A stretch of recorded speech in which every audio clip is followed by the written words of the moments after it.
नमस्कार, आप देख रहे हैं अब तक टीवी चैनल। हमारे संवाददाता आराम खान ने जनपद बहराइच से जानकारी देते हुए बताया, वन माफियाओं के हौसले बुलंद, नहीं थम रहा हरे आम के पेड़ों का कटान। आपको बताते चले कि विकास खंड चित्तौरा व थाना क्षेत्र रिसिया की ग्राम पंचायत जगदीशपुर सोखा के मजरा आलागंज में लगभग 20 से 22 बीजू तथा देसी आम के हरे पेड़ का कटान जारी है। जब इसकी भनक मीडिया टीम को हुई तो अब तक टीवी न्यूज चैनल के पत्रकार संतोष वर्मा ने वन विभाग के अधिकारी अवधेश ओझा व दरोगा से बात किया तो उनके द्वारा बताया गया है कि परमिट तो है, लेकिन हमको पता नहीं है कि कितने पेड़ों की परमिट है, जानकारी करके बताऊंगा। और जब बाग में लगे पेड़ों को पूछा गया कि कितने पेड़ हैं और कितने पेड़ों की परमिट है तो उनके द्वारा बताया गया है कि लगभग 25 से 30 पेड़ों की परमिट जारी की गई है। इस संबंध में क्षेत्रीय वन सुरक्षा अधिकारी से बात किया गया तो उनके द्वारा बताया गया कि कलमी आम के पेड़ों की परमिट है। और जब क्षेत्रीय वन दरोगा सर्वजीत सिंह ने जानकारी ली गई तो उनके द्वारा बताया गया कि पेड़ों की परमिट है, लेकिन यह नहीं बताया गया कि कलमी आम की परमिट या देसी आम की परमिट है, बल्कि उनके द्वारा पत्रकार से कहा गया है कि जितना खबर चलाना है तो चलाओ, हमारा कुछ नहीं बिगाड़ सकते। बाग में लगे सारे पेड़ों की परमिट है। और जब क्षेत्रीय रेंजर विकास खंड चित्तौरा साकिब अंसारी से मीडिया द्वारा बात किया गया तो उनके द्वारा बताया गया है कि हमको जानकारी नहीं है, जानकारी करके बताता हूं। इस तरह से वन अधिकारियों द्वारा मोबाइल फोन पर बताने के मुताबिक यह प्रतीत होता है कि क्षेत्रीय वन अधिकारियों की मिलीभगत से इस काम को अंजाम दिया जा रहा है, जो सही बात न बताकर जलेबी की तरह गोल गोल घुमाने का कार्य किया जा रहा है। जब क्षेत्रीय वन अधिकारियों से सही सूचना नहीं प्राप्त हुई तब मीडिया द्वारा डीएफओ बहराइच को इस संबंध में सूचना दिया गया और जानकारी ली गई तो उनके द्वारा क्षेत्रीय रेंजर को और साथ में पत्रकार को मोबाइल द्वारा कॉन्फ्रेंस पर लेकर के बताया गया है कि मौके पर जांच करके बताएं और गलत हो तो काटे हुए पेड़ों पर कार्रवाई कर देना, अगर गलत नहीं है तो पत्रकार के ऊपर मुकदमा पंजीकृत करवा देना। जो डीएफओ बहराइच व क्षेत्र अधिकारी रेंजर की कॉल रिकॉर्डिंग में साफ साफ सुनाई दे रहा था।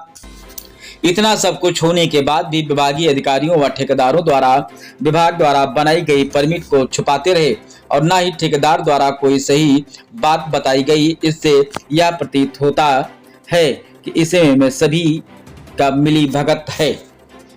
अब तक टीवी न्यूज चैनल के पत्रकार द्वारा इसकी पुष्टि नहीं की जा रही है, लेकिन जो वन विभाग के अधिकारियों द्वारा पत्रकार से बताया गया है कि साफ साफ कॉल रिकॉर्डिंग में सुनाई दे रहा है, जो विभागीय अधिकारियों को कॉल रिकॉर्ड दी है।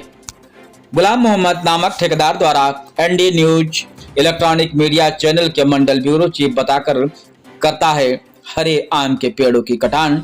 इससे ND news electronic media channel ही नहीं बल्कि मीडिया जगत को बदनाम और छवि भी धूमिल की जा रही है।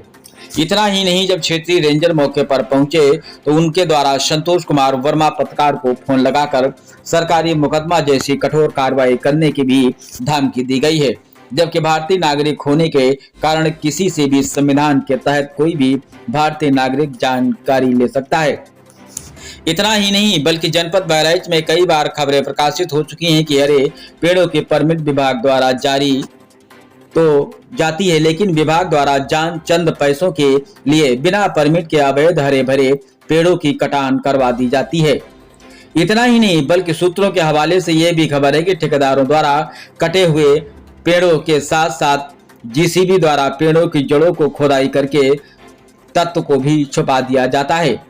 जगदीशपुर सोखा के मजरा आलागंज में भी सूत्रों के हवाले से खबर है कि तत्व को छुपाने के लिए पेड़ों की जड़ों को ठेकेदार द्वारा जीसीबी से खोदने की प्लानिंग बनाई जा रही है, जो यह मामला बहुत ही निंदनीय और जांच का विषय है। अब देखना यह होगा कि खबर प्रकाशित होने के बाद योगी राज में कटे हुए पेड़ों की जांच होती है या जगदीशपुर सोखा के मजरा आलागंज में भी कटे हुए पेड़ों को बिना वोटा लिस्ट व लोडिंग परमिट के माल बाहर करवा दिया जाता है। आइए चलते हैं हमारे संवाददाता के साथ, सुनते हैं पीड़िता की ही जुबानी। आपका परिचय? आपका टीवी चैनल से पत्रकार हैं। अच्छा, तो क्या समस्या बताइए। समस्या ये है कि एक जगदीशपुर सोखा गांव में मजरा आलागन, हम्म, उसमें आम की कटान हो रही थी। हम्म, तो हमें सूचना मिली थी, तो वहाँ हम गए। हम्म, सूचना मिली, जब गए वहाँ तो वह बगीचे में पहुँचे तो हम पूछे कि परमिट है कि नहीं है। तो वहाँ कुछ बताया नहीं था, तो हमने वहाँ एक फ़ोटो खींचे और निकल ही आए, क्योंकि वहाँ झगड़ा का संभावना बन गया। अच्छा अच्छा, तब तो उसी प्रक्रिया से हम वहाँ से भाग गए। अच्छा, तो जो आप मान लीजिए ये जो जगदीशपुर सोखा है, ये किस थाने में आता है, किस विकास खंड में आता है? विकासखंड चित्तौरा, थाना रिसिया है। अच्छा, तो ये जो मतलब वहाँ से जब चले आए तो आपके पास रात का फोटो कैसे आ गया? रात में हमको ये जाना पड़ा कि सबूत के तौर पे जाना पड़ा कि कैसे ये लोग कैसे काट रहे हैं, इसका पता करने के लिए। मतलब कुछ मजबूरी हो गई कि सुबह झगड़ा हो सकता है? जी, सुबह झगड़ा होने की संभावना है, इसीलिए हम शाम को जाना पड़ा। शाम को जाना पड़ा, तब वहाँ गए थे तो कोई नहीं था? कोई नहीं था वहाँ। कटी हुई लकड़ी को लकड़ी को उठा ले गए थे। अच्छा, लकड़ी को उठा ले गए थे। अब उसके बाद में जब आप वहाँ से आए तो कुछ वन रेंज क्षेत्रीय अधिकारियों से बात किया? रेंजर से हमने बात किया तो रेंजर ने बताया कि हमको कुछ पता ही नहीं है, पता करके ही बताएंगे। चलो, और फिर किससे आपने बात और किया? सरबजीत दरोगा जी से बात किया। उनके द्वारा क्या बताया गया? उनके द्वारा बताया गया 25 पेड़ की परमिट है और आपको जो करना है करिए, आप खबर चलाना चला दीजिए। अच्छा, और ये और अवधेश कुमार ओझा जी दरोगा हैं, हम्म, उनसे हमने पूछा तो बताए 25 से 30 पेड़ की परमिट है। अच्छा, तो क्या आपने सुरक्षा वन अधिकारियों को नहीं आपने बताया? उनसे पूछताछ की तो उसने बताया 30 पेड़ कलम की परमिट बताई। अच्छा,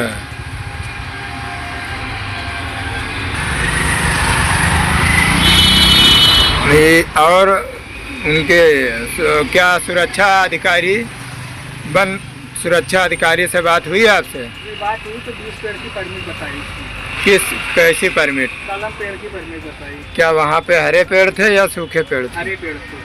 हरे पेड़ थे।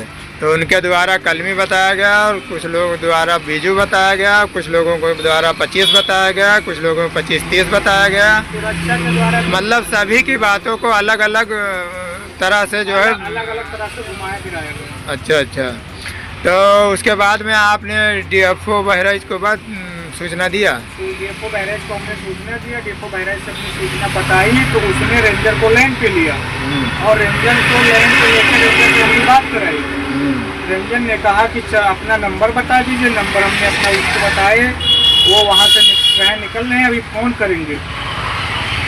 मौके पर जब पहुँचे तो फ़ोन किए। हाँ, कि आप और कहाँ कौन था उनके साथ में फोन पर? अवधेश कुमार ओझा जी थे और रेंजर थे साकिब। तो वो फोन पर बोल रहे थे, आप कैसे जानते हैं 2 लोग थे? वो बता रहे थे कि आप कैसे जानते हैं, आप परमिट किस किस चीज़ की थी? नहीं, जब 2 लोग आए ओझा और रेंजर साहब, तो आपको कैसे पता चला कि 2 लोग मौके पर पहुंचे हैं? ये हमको फ़ोन किए थे।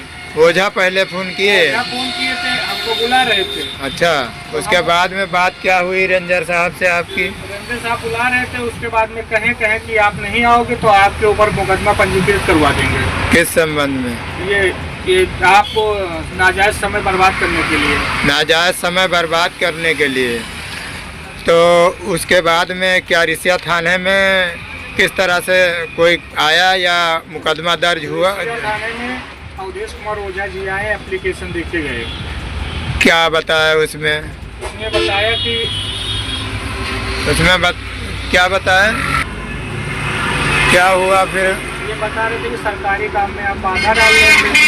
हाँ, ये कौन बता रहा था?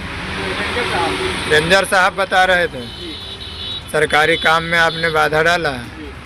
तो क्या आपके खिलाफ मुकदमा लिखाने के उन्हीं के द्वारा बात की गई या कोई, तो वहाँ पे विभाग के अधिकारी आए कोई? के द्वारा भेजा गया अवधेश कुमार ओझा। अच्छा, ये बताइए, जब ये थाना अध्यक्ष से जब आप मिले तो थाना अध्यक्ष के द्वारा क्या बताया गया आपको? थाना अध्यक्ष द्वारा बताया गया कि उसने ये पैसे के लेन देन की बात की। आपके ऊपर आरोप लगाया गया? हमारे ऊपर आरोप लगा रहे पैसा के लेन देन। अच्छा, और ये भी बताया गया कि विभाग का मामला है, क्या बताया? ये बताया गया विभाग का मामला है, उनको बुलाकर मामला करवाएंगे। उसका बुलाकर उस मामला करवा देंगे। अच्छा, तो ये बताइए कि